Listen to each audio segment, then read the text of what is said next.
There is a fish in the ocean right now that is being eaten alive, not by a predator, by passengers.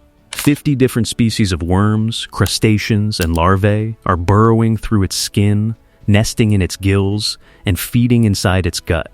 And the worst part? That is completely normal for this animal. That is just Tuesday. Welcome to the life of the ocean sunfish, the most disturbing existence in the entire animal kingdom.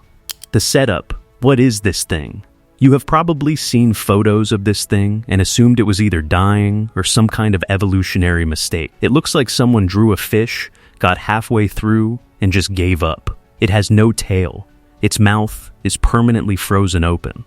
Its eyes sit on the sides of its head and can never look forward. It weighs up to 5,000 pounds. And it spends its entire life being parasitized, attacked, dismembered, and frozen, only to surface, warm up, and do it all over again. But here is what nobody tells you. This animal has survived for tens of millions of years. Its extinct relatives were swimming around in the Oligocene epoch. While countless superior species went extinct, this half-finished-looking fish kept going. So the real question is not what's wrong with the sunfish. The real question is, what does it know that every other animal doesn't? Let's start from the very beginning. Because the life of a sunfish begins in one of the most brutal ways possible. The birth, 300 million lives, zero protection. A female ocean sunfish releases up to 300 million eggs in a single spawning event, not over a lifetime, in one go. She doesn't guard them, she doesn't stay nearby. She floods the ocean with 300 million microscopic lives and swims away. Each egg measures just 1.3 millimeters. When they hatch, the larvae are covered in tiny spikes, their only defense against a world that immediately wants to eat them. Tuna, mahi-mahi, filter feeders, cold currents, the list of things that kill sunfish larvae is basically everything in the ocean. The odds of any single larva surviving to adulthood are so small, they're almost impossible to calculate. Most of the 300 million will be dead within days. But mathematically, out of 300 million attempts, a handful get lucky. And that handful is enough to keep the species alive. This is the sunfish's first survival secret. Not protection, not intelligence, not speed. Pure, overwhelming volume. The ones that survive begin one of the most extreme growth spurts in the entire animal kingdom. From a 2-millimeter larva to a full-grown adult, the sunfish increases its body mass by approximately 60 million times. To put that in human terms, if a newborn baby grew at the same rate, that baby would eventually weigh more than 6 Titanic ships combined. At around 15 millimeters, the juveniles look almost exactly like pufferfish, spiky, compact, recognizable. They school together for protection, because at that size, everything wants to eat them. Then, somewhere along the way, the spines disappear, the body flattens, the tail stops growing, and what emerges looks like nothing else on Earth. The body, everything wrong, is actually right. Now let's talk about that body. Because every single thing that looks wrong about the sunfish is actually doing something. The tail is the most obvious issue. Every other fish uses its tail for thrust, for escape, for hunting. The sunfish doesn't have one. Where the tail should be, the body just ends in a weird scalloped flap of skin called a clavus. Here is the truth about that clavus. It was a tail once. The back fin the sunfish is born with simply never grows. Instead, it folds inward on itself as the fish matures, creating a rounded rudder. So the sunfish didn't lose its tail. Evolution stopped bothering to finish it. And instead of a tail, the sunfish evolved massive dorsal and anal fins, one on top, one on the bottom, which it flaps in sync, like wings. This is how a 5,000-pound animal crosses 16 miles of open ocean in a single day, not gracefully, but consistently. The skeleton is mostly cartilage rather than bone, making it lighter and allowing it to grow to sizes that would be structurally impossible for a fully bony fish. It has no swim bladder. Most fish use this gas-filled organ to control their depth. The sunfish instead relies on a dense gelatinous layer just beneath the skin, made of about 90% water, collagen, and elastin, acting almost like an external shell. That same layer, combined with reticulated collagen throughout the body, makes the skin up to 7 centimeters thick in places, nearly 3 inches of tough, sandpaper-rough hide that even a great white shark finds exhausting to chew through. And the mouth, that permanently open, frozen expression that makes it look perpetually shocked. That is not a defect. The sunfish's teeth are fused into a beak, and deep inside the throat it has a second set of pharyngeal teeth that act like a biological grinder, shredding prey before it even reaches the stomach. The mouth stays open because it has to. That beak structure prevents it from closing fully. The sunfish does not care what you think of its face. The hunt, diving into the freezing dark. Now here is where the life gets genuinely disturbing. The sunfish's entire survival strategy requires it to dive into freezing deep water, sometimes down to 644 meters, nearly 2,000 feet, based on recorded dives in the Galapagos. Scientists believe they may go even deeper. Down there, in water just a few degrees above freezing, the sunfish hunts jellyfish. Not because jellyfish are particularly nutritious, jellyfish are 95% water, basically edible nothing, but because nothing else bothers to eat them. No competition, no rivals. The sunfish has claimed a food source so unappealing that it owns it completely, but cold blood in cold water is a death sentence if you stay too long.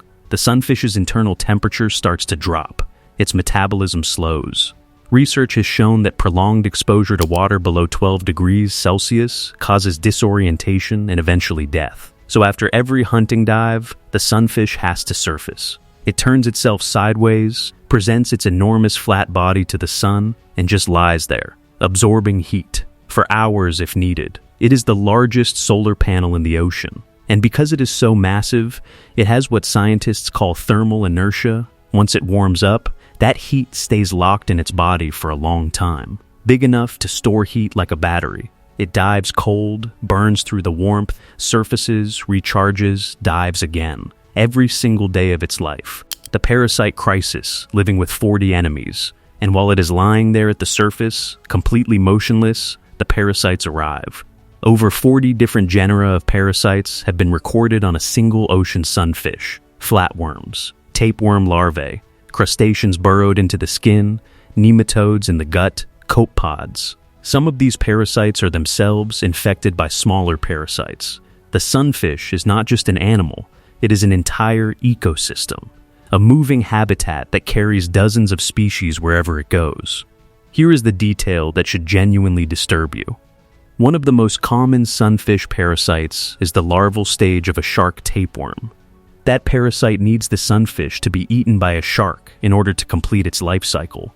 So living inside the sunfish is an organism that is biologically invested in the sunfish dying. It is being betrayed from the inside by a creature that needs it dead. The sunfish has developed 3 strategies to manage this parasite load. First, the cleaning station. By floating sideways at the surface, it signals availability. Seabirds land directly on its body and pick parasites out of its skin. In Bali, adult emperor anglefish perform this cleaning behavior, and Bali is the only known place in the world where adult anglefish do this. Second, UV exposure. Floating at the surface in direct sunlight appears to kill or suppress certain parasites through ultraviolet light. Third, and this is the one that should stop you, it jumps. A 5,000-pound animal with no tail and a body shaped like a dinner plate launches itself completely out of the water, up to 3 meters into the air, and then belly flops back down. The force of that impact, thousands of pounds hitting the surface, is enough to physically knock embedded parasites loose. The sunfish does not do this because it enjoys it. It does this because nothing else works. And even during cleaning, the seagulls are not gentle. They will go for the eyes.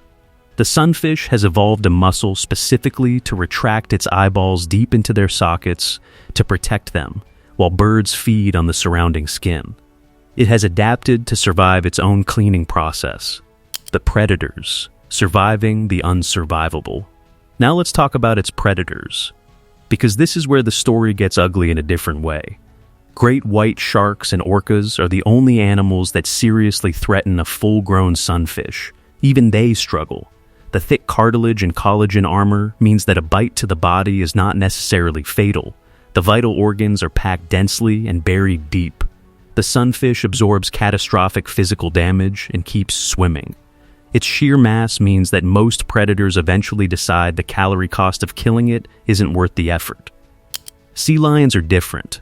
They don't eat the sunfish. Not really.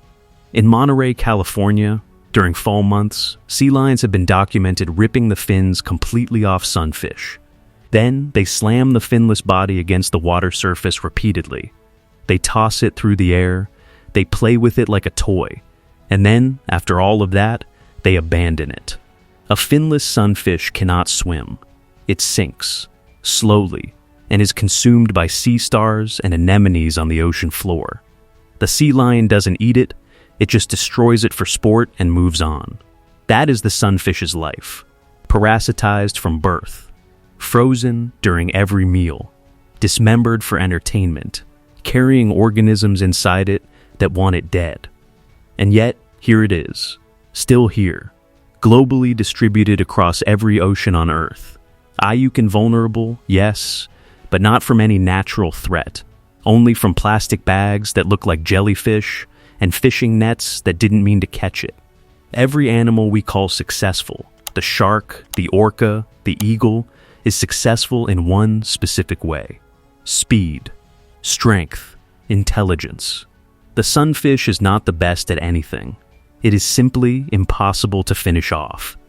It endures things that would kill any other creature, and then surfaces, turns sideways, and stares at the sun.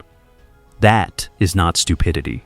That is the oldest survival strategy on Earth. Like the video and subscribe to stay updated with more amazing content.